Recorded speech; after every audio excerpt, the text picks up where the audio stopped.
In this video, we'll talk about the essentials of HIIT. HIIT training can give you some amazing results if performed correctly. However, there are a few essentials that you need to consider before starting HIIT. For instance, features like the duration of this routine, the equipment you require, and the extent to which you need to go in terms of intensity of the workout are important. What equipment to use in HIIT? Beginner HIIT training can be fairly effective with just your body weight. But as you move along, you may want to introduce some equipment into your routines. HIIT training can be done using an assortment of methods. You can work with anything from a Stairmaster to a bike or treadmill, or even incorporate sprinting, bicycle sprints, or elliptical workouts. But whichever machine or activity you choose, you need to do it hard, fast, and only stop when you feel you can't possibly sweat anymore. A popular choice for HIIT in this regard is a treadmill. It's best to use a curved treadmill since this gives a full body workout. Another common choice for high-intensity workout is the stationary bike to accelerate heart rate and keep it pounding there. An arm bike is also a good machine to use during high-intensity workouts. Working out on this machine requires maximum effort, and wrestlers have been using it for building their strength for a long time. However, if you do not have the budget for all these machines or a gym membership, you can simply get a jump rope. A jump rope will get your heart rate up and keep it there for the duration of the workout. If you want to follow a somewhat no-equipment HIIT plan, then stick with moves like jumping jacks, sprinting or sprinting in place, and high knees to get your heart going. How intense should the workouts be? High-intensity workouts are cardio workouts that are aimed at getting the maximum effort in a short period of time. The key is to keep the intensity levels at the maximum. But for the workout to be effective, you need to determine your own intensity level. For a beginner, the intensity of a HIIT routine will be different from someone who's been doing it for a while. The sets are short in duration, ranging from 20 to 90 seconds, but they require full body force. If you feel that you can continue a routine for more than 30 minutes, then chances are that you are not working out at maximum intensity.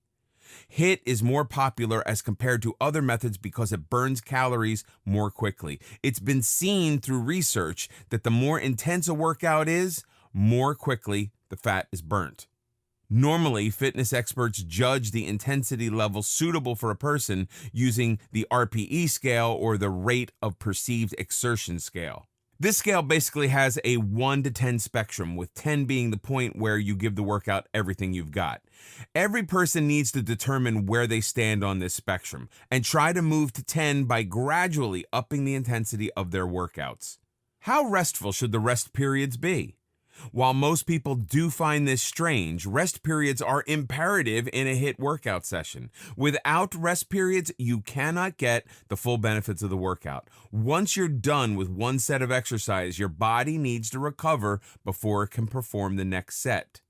The mechanism for HIIT is that the body first goes into an anaerobic state during the high-intensity workout.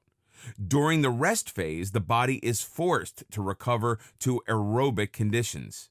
This shift between the two conditions consumes a lot of energy and results in fat burning. The HIIT rest period does not have to be full rest. You can also have an active recovery period, such as a plank or walking in place. The ratio that most fitness experts follow is a 1-to-2 ratio. For every 1 minute of high-intensity workout, you have to take a recovery period of 2 minutes. To see if your workout is going well, you need to see if you can talk and exercise at the same time.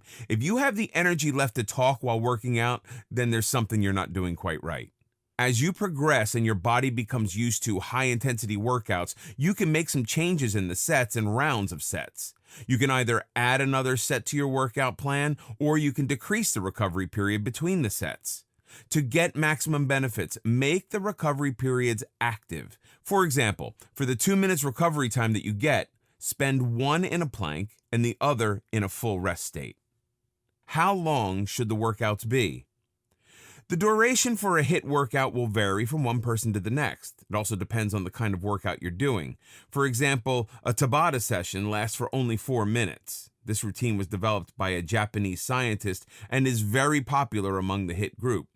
Normally, a high-intensity training session can last for up to 30 minutes. However, you don't have to work out constantly for 30 minutes. Break up your workout session into working time and recovery time, or split the workout into 2 to 3 workouts. Make every workout for 6 to 7 minutes and incorporate recovery time in between to make the total duration up to half an hour. If you do not have a recovery time in between, you will most probably get bored of doing the same thing again and again. Plus, overdoing high-intensity workouts can be problematic since it may result in injury. As such, you have to plan out your workout properly. How frequently should you do HIIT workouts? You cannot do HIIT workouts every single day because it is practically impossible to get maximum results by daily workout sessions. If you do high-intensity workouts every single day, it can pose the risk of injury. This can also happen because you're not giving your muscles and the entire body enough time to repair before diving into another wear and tear session. If you're doing too much of it, your mind will also not be on the same track. You're bound to feel fatigue, and that will affect the performance in subsequent workout sessions. It's advisable to perform HIIT 2 to 3 times a week. The key is to give your body a 1-day recovery time between the sessions. For example, if you're doing intense leg workouts, you will not have sufficient energy to work out the very next day. So keep the next day for rest or do some light yoga instead. How to prevent muscle burn during HIIT. The aim of a HIIT session is to burn fat and not muscle. Therefore, to prevent muscle burn, there are a few things that need to be considered. Firstly, it's absolutely essential to take rest days. These days will give your body and your brain a chance to recover and prepare for the next workout session. Another important factor to consider is nutrition. To benefit from any workout, it's important for the workout to be coupled with proper nutrition. You need to take in ample amounts of proteins as they aid in the repair process of the body. Protein supplements are also a great way of preventing muscle burn. They contain amino acids that are then used by the body as building blocks for repairing damaged muscle fibers or to make new ones. Fitness pros also recommend getting sufficient sleep. Your body heals itself while you sleep. Proper sleep will keep you active for the next workout and also give the body some time to repair itself before the next session. So, to reap the maximum benefits of a HIIT workout session, it is imperative to know the basic dynamics of the routine. The duration, intensity, and rest periods are all important factors that need to be kept in mind when performing high-intensity workouts.